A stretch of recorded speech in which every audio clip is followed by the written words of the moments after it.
तो फिल्म की शुरुआत ही एक ओपन ग्रेव से होती है।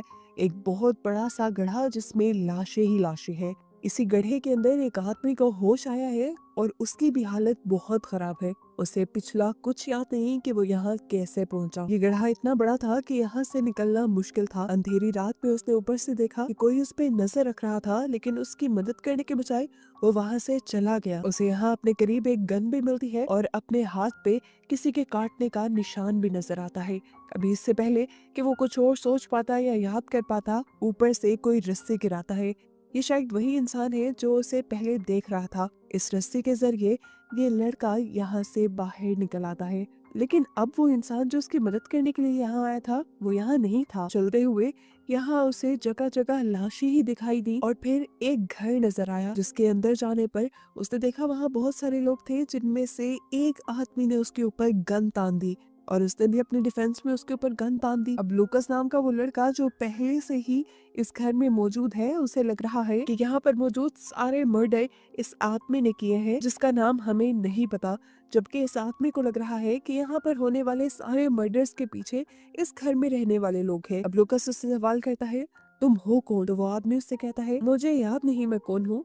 मुझे कुछ ही देर पहले उस ओपन ग्रेव में होश आया है और उससे पीछे का मुझे कुछ याद नहीं। इनकी इन्हीं बातों के दौरान यहाँ पर इन्हें किसी आदमी के तड़पने का शोर सुनाई देता है। साइड पे देखते हैं, यहाँ पे एक और आदमी बेहोश था, जिसे भी होश आने पर इन सभी की तरह पिछला कुछ याद नहीं। यहाँ फाइनली हम उस लड़की को भी देखते हैं जिसने उस गड्ढे में से आदमी को निकालने में मदद की थी। ये लड़की बोल नहीं सकती, लेकिन उसके एक्सप्रेशन से ऐसा लग रहा है कि जैसे वो जानती हो यहाँ क्या चल रहा है।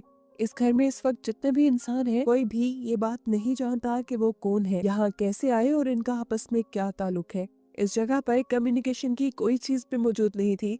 इनके पास इनके सेल फोन्स नहीं थे, कंप्यूटर्स नहीं थे। अपने पॉकेट्स देखने पर कुछ लोगों को उनकी आईडीज मिल जाती है, जिनसे वो अपना नाम जान पाते हैं, लेकिन गड्ढे से निकलने वाले आदमी के पास तो अपनी आईडी भी नहीं थी। यहाँ सिर्फ वो गूंगी लड़की सब कुछ जानती है और वो कुछ लिखकर इन सबको बताने की भी कोशिश करती है, लेकिन जो लैंग्वेज उसे आती थी वो लैंग्वेज इन सबको नहीं आती थी। गड्ढे से निकला हुआ लड़का और लूकस अभी भी लड़ रहे थे, क्योंकि लूकस को उस आदमी पर एतबार नहीं था। तभी उनके दूसरे ग्रुप मेंबर्स इन दोनों को लड़ने के बजाय काम करने को कहते हैं, ताकि वो पता चला सके कि आखिर वो लोग कौन हैं और यहाँ क्यों फंसे हैं। यहाँ दिखाया चाहता है कि वो गूंगी लड़की अभी भी लूकस को अपने हाथ पे बने निशान के जरिए कुछ समझाने की कोशिश कर रही है, लेकिन ये लोग नहीं समझ पा रहे। इस घर को चेक करने पे इन्हें पता चलता है कि इस घर में हर तरह की सप्लाई मौजूद है, खाने पीने की कोई कमी नहीं है इधर। और यहीं पर एक कैलेंडर भी लगा हुआ है, जिसमें 18 तारीख को इनसर्कल किया गया है और वो तारीख एक दिन बाद आने वाली थी, यानी 18 तारीख को कुछ खास होने वाला था और अब ये लोग उस चीज का पता चलाने चाहते थे। यहाँ पर बहुत सारी गन्स भी मौजूद थी, जिन्हें माइकल नाम का लड़का अच्छे से यूज करना जानता था, और इस चीज से ये लोग अंदाजा लगाते हैं कि माइकल कोई गार्ड या पुलिस ऑफिसर हो सकता है, क्योंकि इनकी याददाश्त बेशक चली गई थी, लेकिन सबकॉन्शियस माइंड को इनके सब कुछ याद था। इन लोगों ने अपनी लाइफ में जो सीखा था, जो पढ़ा था, इन्हें वो चीजें याद थी। यहाँ पर हम देखते हैं गड्ढे से निकले हुए आदमी को लगातार कुछ वियंस आ रहे थे, जिसमें वो एक लड़की को घसीटते हुए गड्ढे तक लेकर जा रहा था और उसकी बॉडी पर स्कॉर्पियन का टैटू बना था। ये लोग अब चीजों को जानने के लिए बाहर जाते हैं तो देखते हैं कि घर के बाहर भी काफी सारी डेड बॉडीज को बांध कर रखा गया है, जिन्हें देखकर ये डर जाते हैं। आसमान पे देखने पर सारे तारे इन्हें साफ नजर आ रहे थे, जिसका मतलब था ये लोग शहर से काफी दूर हैं।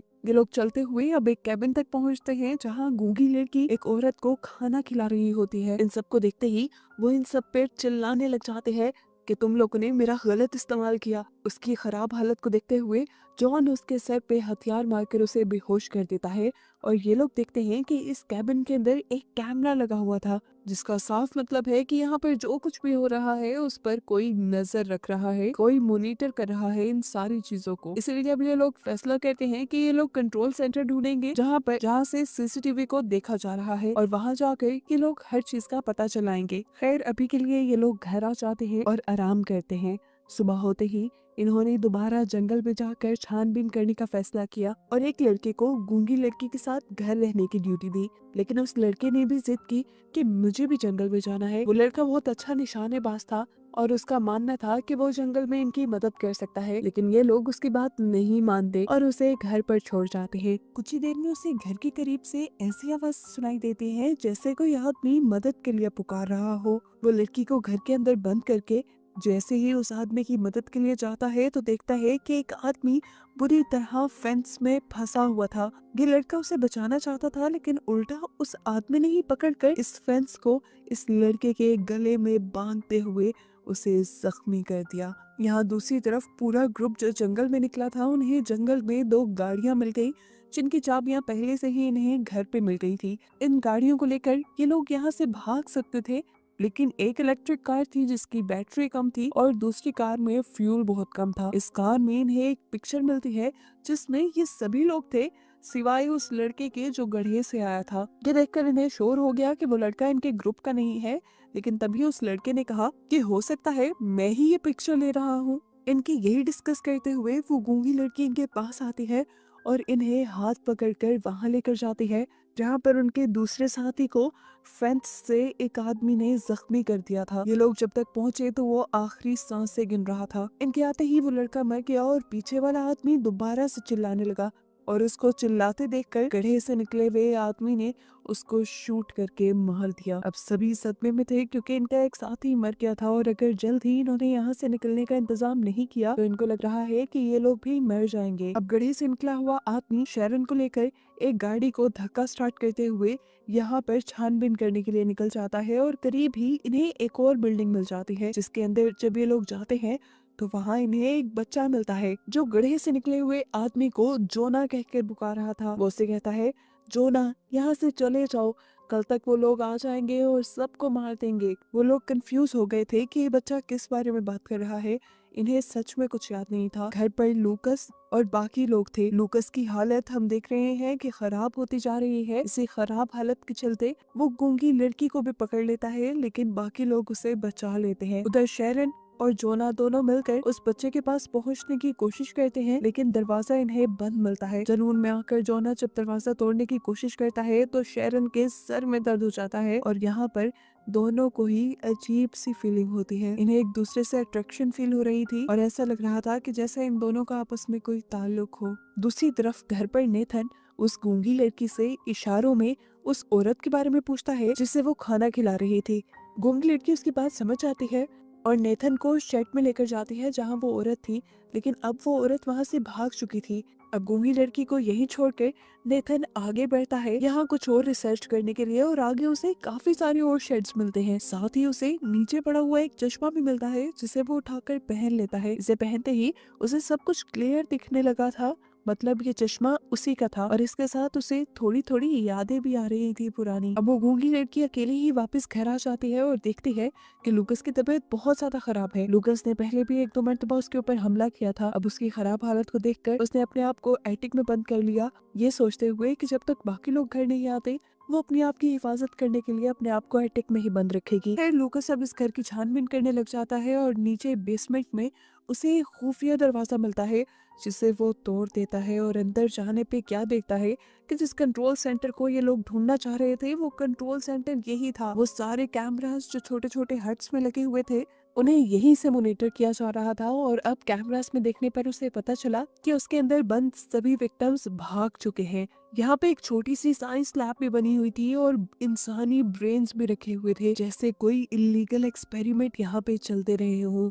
अब यहाँ पर पड़ी हुई चीजों को ढूंढकर वो ये पता चलाने की कोशिश करता है कि इन एक्सपेरिमेंट्स के पीछे आखिर है कौन और उसे एक कैमरा की फुटेज से पता भी चल जाता है कि इन सारी चीजों के पीछे जोना था और जोना लूकस के ऊपर भी एक्सपेरिमेंट कर रहा था। सीन कट होकर दूसरी तरफ हमें जोना और शैरन को देखा गया जो अपने बिल्डिंग की तरफ वापस आ रहे थे कि अचानक उनकी कार के सामने एक दरख्त गिर गया। उसे हटाने के लिए ये लोग जब बाहर निकले तो इन्हें वहां बहुत सारे इन्फेक्टेड आदमी दिखे। ये लोग साइको हो चुके थे और जुनून में जंगल में लकड़ियां काट रहे थे। शरण को ये सब कुछ बहुत अजीब लग रहा था, लेकिन जोना ने पता नहीं क्यों उन सब लोगों को आवाज लगा दी और जुनून में कुल्हाड़ी लिए वो सारे लोग इनकी तरफ दौड़ने लगे। ये लोग जान बचाने के लिए अपनी गाड़ी में बैठ जाते हैं, लेकिन गाड़ी में भी अब बैटरी नहीं थी। जोना कार को धक्का लगाने के लिए बाहर निकलता है और शेरन डर जाती है क्योंकि वो लोग इनके बहुत करीब आ चुके थे। अचानक वो देखती है कि लोग इनके और पास आने के बजाय अचानक किसी चीज को देखकर वहां से डरकर भाग गए हैं। वहां पर असल में लाशें लटकी हुई थी जिनसे डर के ये लोग भागे थे। ये लोग हैरान तो हुए, लेकिन इन सारी चीजों को साइड पे करते हुए ये लोग गाड़ी लेकर घर आ गए, जहाँ लूकस पहले से ही इनका इंतजार कर रहा था। उसने शेरन को कैमरा दे दिया जिसमें जोना के सारे करतूत थे और जोना के ऊपर गन तान कर खड़ा हो गया। इन वीडियोस को देखने के बाद शेरन को भी जोना पर शक होने लगा। शेरन के हाथ पे भी इंजेक्शंस के निशान थे और वो ये देखकर समझ गई कि जोना ने जरूर उसके ऊपर भी एक्सपेरिमेंट्स किए होंगे। इससे पहले कि लूकस जोना को मार देता, जोना उनको समझाता है कि रुको, वेट करो, मुझे ये जानना है कि मैं कर क्या रहा था। इससे पहले जोना कुछ और बोल पाता, लूकस उसके ऊपर गन से वार करके उसे बेहोश कर देता है और घसीटता हुआ उसी ओपन ग्रेव तक ले आता है जिसमें से मूवी के स्टार्ट से वो निकला था। इस गड्ढे में गिरने से पहले ही जोना को होश आ गया। वो लूकस को रोकना चाहता था कि वो उसे गड्ढे में ना गिराए, लेकिन जानता था कि लूकस रुकने वाला नहीं, उसके हाथ में गन भी है, वो तो उसे जान से भी मार सकता है। लूकस ने उसे गड्ढे में गिरा दिया और गड्ढे में गिरते ही उसे बहुत सारे फ्लैशबैक्स आने लगे। उसे बहुत कुछ याद आ गया और यहाँ गड्ढे में उसे टैटू वाली लड़की की लाश भी मिल गई जिसे बार बार वो फ्लैशबैक में देख रहा था। जोना को यहाँ गिराने के बाद लूकस घर आ गया और आते ही उसने शेरन से गाड़ी की चाबी मांगना शुरू कर दी। शेरन ने जब उससे नेथन के बारे में पूछा तो उसने देखा कि लूकस को कुछ याद नहीं था। वो समझ गई कि लूकस भी वैसे ही साइकोस में बदलने लगा है जैसे साइकोस वो बाहर देख कर आई है। उसका शक कुछ ही सेकंड में यकीन में बदल गया जब लूकस ने उस गूंगी लड़की को जबरदस्ती पकड़ लिया। अपने आप को बचाने के लिए वो लड़की उसे धक्का देती है और ऊपर एटिक की तरफ भागने की कोशिश करती है, लेकिन लूकस उसे दोबारा पकड़ लेता है। वो अब उस लड़की से जबरदस्ती करने लग जाता है, लेकिन सही वक्त पर शेरन आकर उसकी जान बचा लेती है। लूकस ने शेरन के हाथ में गन देख ली थी। अपनी जान बचाने के लिए वो ऊपर खिड़की से ही कूदकर भाग गया। इधर दिखाया जाता है कि वो गूंगी लड़की दोबारा ओपन ग्रेव में आकर जोना को बचा लेती है, क्योंकि वो जोना के बारे में कुछ तो ऐसा जानती है जो ये लोग नहीं जानते। वो अब घर वापस आने की कोशिश करता है और रास्ते में उसे वही बिल्डिंग मिल जाती है जहाँ पर वो बच्चा उसे मिला था और उस बच्चे ने कहा था कि 18 तारीख को यानी परसों को वो लोग आ जाएंगे। वो उस बच्चे से बात करना चाहता था, इसलिए बिल्डिंग के अंदर गया, लेकिन बिल्डिंग के अंदर जाने पर उसे एक आदमी और औरत दिखे जो दोनों ही जुनूनी हुए पे थे, यानी इनके ऊपर भी वायरस का असर हो चुका था। वो औरत जोना को देखते ही गुस्से में जोना को मारने के लिए उसकी तरफ बढ़ती है। जोना जब अपने आप को बचाने की कोशिश करता है तो उसकी गाड़ी की चाबियां नीचे गिर जाती हैं और वो औरत जल्दी से उठाकर उन चाबियों को मुंह में डाल देती है, जिनको बचाने के लिए जोना को उसके ऊपर वार करना पड़ता है और आखिर वो चाबियां लेकर यहाँ से बाहर निकल आता है। आगे जाने पर उसने देखा वो बच्चा और उसकी फैमिली यहाँ से जा रहे थे।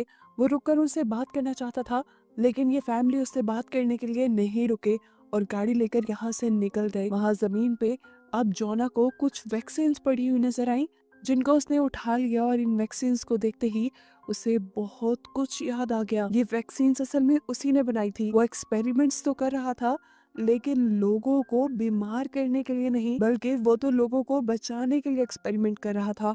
असल में एक अजीब किस्म का वायरस पूरी दुनिया में फैल रहा था जिससे लोग साइको हो रहे थे और अपने आप को नुकसान पहुंचा रहे थे। इस वायरस को ही बचाने के लिए जोना वैक्सीन ढूंढ रहा था। वैक्सीन उसने बना भी ली थी जिसे अब इन्होंने पूरी दुनिया में पहुंचाना था, लेकिन किसी वजह से वो वैक्सीन बाहर तक नहीं पहुंच पाई। इस आइलैंड में सारे उन्हीं लोगों को लाया गया था जो ऑलरेडी इस वायरस से इन्फेक्टेड थे और इन्हीं के ऊपर जोना एक्सपेरिमेंट कर रहा था। यहीं पर जोना को एक पेपर मिलता है जिससे उसे ये बात पता चलती है कि जोना को असल में मिलिट्री वालों ने ही इस आइलैंड पे ये सारे एक्सपेरिमेंट करने के लिए भेजा था और उसे 18 अप्रैल तक की डेडलाइन दी गई थी। अगर वो 18 अप्रैल तक उस वायरस का क्योर नहीं ढूंढ पाता तो मिलिट्री वाले यहाँ आकर इस वायरस से इन्फेक्टेड सभी लोगों को मार देते। यानी जोना तो यहाँ मौजूद इन सारे साइको लोगों की जान बचाने की कोशिश कर रहा था। यहाँ पे ये भी पता चलता है कि ये आइलैंड एक डंपिंग जोन है जहाँ पर दुनिया भर से मरे हुए इंसानों को लाकर फेंका जाता है जो इस वायरस की वजह से मरते हैं। जोना देखता है कि जिस आदमी के जरिए वो ये वैक्सीन बाहर दुनिया में पहुंचाना चाह रहा था वो आदमी भी यही मरा पड़ा है। ये वैक्सीन मिलिट्री तक नहीं पहुंची। अब मिलिट्री को लगेगा कि वो अपने अपने एक्सपेरिमेंट में कामयाब नहीं हुआ और ऐसे जल्द ही मिलिट्री वाले यहाँ आकर सबको मार देंगे। अब इसी गाड़ी में मिली हुई और चीजों से जोना को पता चलता है कि शरण उसकी गर्लफ्रेंड है और नेथन उसका भाई है, और उन सब के जिस्मों पे इंजेक्शन के निशान इसीलिए हैं क्योंकि जोना ने उन सबको उस वायरस से बचने के लिए वो वैक्सीन लगा दी थी, और उस वैक्सीन के साइड इफेक्ट में ये सभी अपनी याददाश्त खो बैठे थे। अब इससे पहले जोना ये सारी बातें जाकर शैरन और नेथन को बताता, यहाँ पर लूकस उसका पीछा करते हुए आ जाता है और उसे मारने की कोशिश करता है। वो जोना का गला दबाकर उसे मारने ही वाला था कि जोना ने पास पड़ा पत्थर उसके सर पे मारा और यहाँ पर लूकस की मौत हो गई। यहाँ अब हमें फ्लैशबैक की स्टोरी दिखाई जाती है कि ये पूरा ग्रुप असल में एक्सपेरिमेंट्स करने के लिए ही यहाँ आया था, लेकिन नेथन यानी जोना के भाई की गलती की वजह से एक इन्फेक्टेड लड़की जिसके ऊपर जोना एक्सपेरिमेंट कर रहा था वो आजाद हो गई। वो इन सबको मारने वाली थी, लेकिन जोना ने अपनी जान बचाने के लिए उसे ही मार दिया। और जो बार बार फ्लैशबैक जोना को आ रहा था वो इसी लड़की को ओपन ग्रेव में गिराने जा रहा था। वो यहाँ इस लड़की को ही गिराने आया था, लेकिन पीछे से किसी इन्फेक्टेड आदमी ने उसे भी धक्का देकर इस ओपन ग्रेव के अंदर ही फेंक दिया। यहाँ से निकलना बहुत मुश्किल था और आसपास सभी इन्फेक्टेड लोग पड़े थे। तो इन सब से बचने के लिए जोना ने अपने आप को उस इंजेक्शन से यानी वैक्सीन से इंजेक्ट कर लिया, जिसकी वजह से उसकी याददाश्त चली गई और उसके बाद उसे मूवी के स्टार्टिंग सीन में होश आया, जो हम देख भी चुके हैं। घर पर हमें दिखाया जाता है कि नेथन भी भागते हुए अब इस बिल्डिंग में वापस आ चुका है। शरण उसे देखकर गले लगा लेती है और कहीं ना कहीं हमें पता चलता है कि इन दोनों को भी सारी बातें याद आ चुकी हैं। शरण यहाँ पर बैठकर जोना के लिए नोट लिखती है क्योंकि घर के बाहर अब बहुत सारे इन्फेक्टेड लोग हैं जो इन्हें मार सकते हैं। जोना भी भागते हुए घर की तरफ ही बढ़ रहा था और हम देखते हैं कि अब सुबह भी हो चुकी है, यानी वो दिन आ गया है जब आर्मी वाले आकर इन सबको मार देंगे। नेथन बाहर की आवाज़ें सुनकर जैसे ही बाहर जाता है तो आर्मी वाले उसे देखते ही उसे शूट करके मार देते हैं। जोना भी इस टाइम तक उनके करीब आ चुका था, उसने अपनी आंखों से अपने भाई को मरते देखा। शैरन भी नेथन के पीछे बाहर निकली थी, लेकिन गोली की आवाज़ सुनकर वो छुप गई। अब जोना शैरन के करीब आता है और उसे लेकर आर्मी से छुपाते हुए यहाँ से भगाने लग जाता है, जबकि हम देखते हैं कि वो गूंगी लड़की भी एक शेड के अंदर छुपी हुई है। भागते भागते हम देखते हैं कि शैरन के ऊपर एक इन्फेक्टेड लेडी हमला कर देती है, चाकू से उसकी पीठ के ऊपर स्टैब कर देती है, जिससे शैरन को बुरी तरह ब्लीडिंग होने लग जाती है। यहाँ जोना ये देखकर बंदूक से दूसरी औरत के ऊपर अटैक कर देता है। शैरन बुरी तरह ब्लीड कर रही थी। जोना उसे मदद के लिए कहीं ले जा भी नहीं सकता था क्योंकि मिलिट्री वाले तो यहाँ इन लोगों को मारने आए थे।